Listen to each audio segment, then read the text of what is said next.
it is the biggest golf event in the world on that side of the pond. So the crowd is they're into golf, they respect the game, they love that our players and the PGA Tour players are there. So it's a really welcoming, positive environment. They clap for good shots, they ooh and ah for difficult situations. They're just very respectful of the players and the game. Yet they have to adapt, and it takes time. So really it's more about going over there and figuring out how to play links golf. So we try to make sure they're ready every week.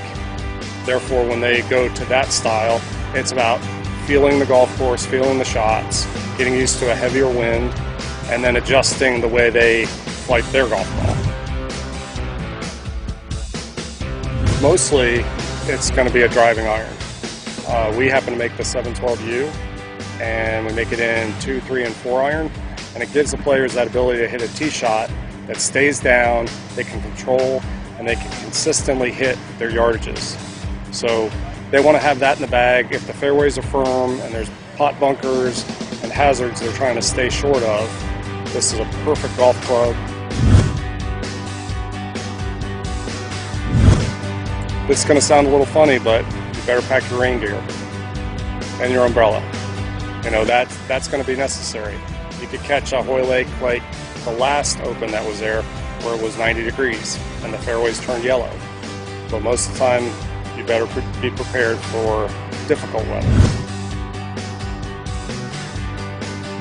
Well, I'm gonna send out my disclaimer now to everybody.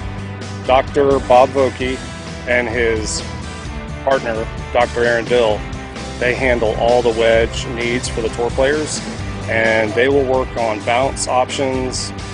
They'll work on the leading edge to make sure on that firm turf our players are ready to go. And then while they're there, there'll be our European tour team with the Titleist van ready to make changes as the week goes on. So it's about being ready per condition and hitting the shots you actually know how to hit. You don't want a new wedge and a new technique at a major on conditions you're not comfortable with. So if it's playing it off the back foot and squaring up the blade, and you can do that consistently, that's your shot. You're just proud. You're proud of that guy. You're proud of his accomplishments. And you also know that the next week's a whole new week.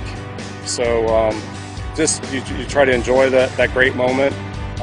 You get the chills, you get excited, a lot of texts and phone calls, but really, you know, you got to look ahead to the next week, because that's what they're judged on, what they're going to do next. What you did last week was great, but what are you going to do for me now?